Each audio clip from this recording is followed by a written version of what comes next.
Namo Adidafa. Thanks so much for joining me for our daily practice check-in. Listen, listen, listen. This beautiful sound calls us back to our true home.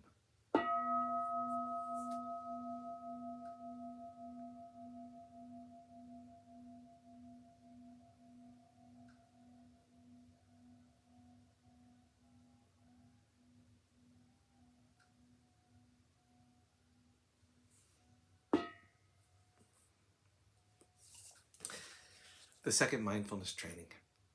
Aware of the suffering caused by exploitation, social injustice, stealing, and oppression. I vow to cultivate loving kindness and learn ways to work for the well-being of people, animals, plants, and minerals. I will practice generosity by sharing my time, energy, and material resources with those who are in real need. I'm determined not to steal and not to possess anything that should belong to others.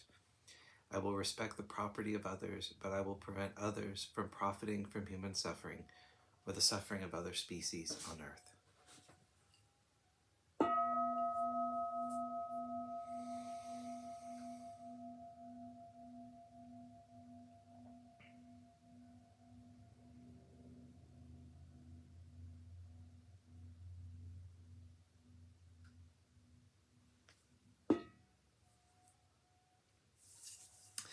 We've been reading Beginning Our Day, Volume 2 for our daily Dharma lesson.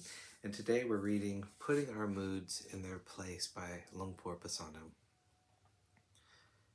I've been thinking about Ajahn Yanadamo, recalling his most memorable interaction with Ajahn Chah while living at Wat Pa Pong. One day, while out on alms round, Ajahn Yanadamo had a slight argument with another monk and became stirred up and upset. When he returned to the monastery, Ajahn Chah smiled at him and uncharacteristically in English said, "Good morning." Of course, Ajahn Yanadamo was really tickled with that, and this feeling of happiness arose that was uplifting for him. In the late afternoon, he went over to Ajahn Chah's dwelling place. Oftentimes, monks would go over there in the afternoon when lay people came by to pay respects and ask questions. It was a good opportunity to hear Ajahn Chah give advice. As evening approached, Ajahn Chah sent everybody off to puja, except for Ajahn Yanadamo, who alone was asked to stay. He sat beneath Lungpo Cha, massaging his feet. In the distance he could hear the chanting of evening puja, with the stillness of the forest almost palpable. Ajahn Yanadamo described it as an ethereal, heavenly experience, and he felt quite blissful. Suddenly, Ajahn Chah pulled his foot away and kicked Yanadamo in the chest, sending him flat on his back. This was quite a shock, of course. Then Ajahn Chah said, "You're not really paying attention to the practice or the training. You have an argument in the morning and get upset, carrying around a mood of ill will. Then all it takes is one person to say good morning to you, and you go off into a happy mood, spending the day proliferating about that. You come over here and even more happens that pleases you, so you get into an even happier mood. Next, I put you flat on your back and you're confused. That's not the mind of a practitioner. That's not the mind of somebody who is training in Dharma. You have to be able to stop yourself from following your moods.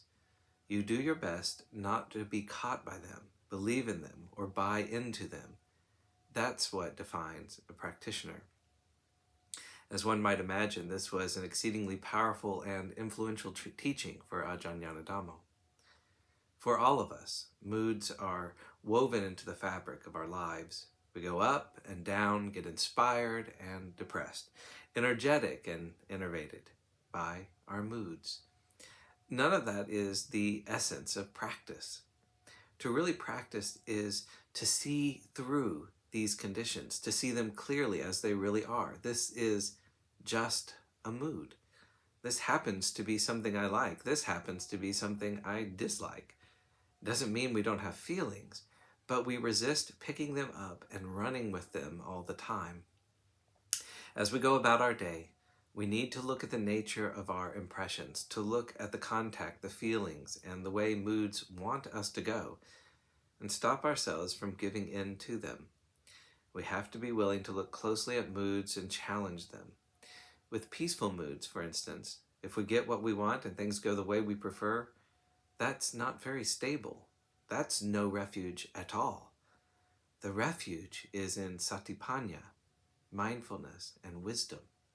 We use satipanya to cultivate truth-discerning awareness at all times. We know our moods. We know they're arising and they're fading away, whether they are pleasant or unpleasant. We don't get caught by them, nor do we follow them. We learn to relinquish this tendency of mind.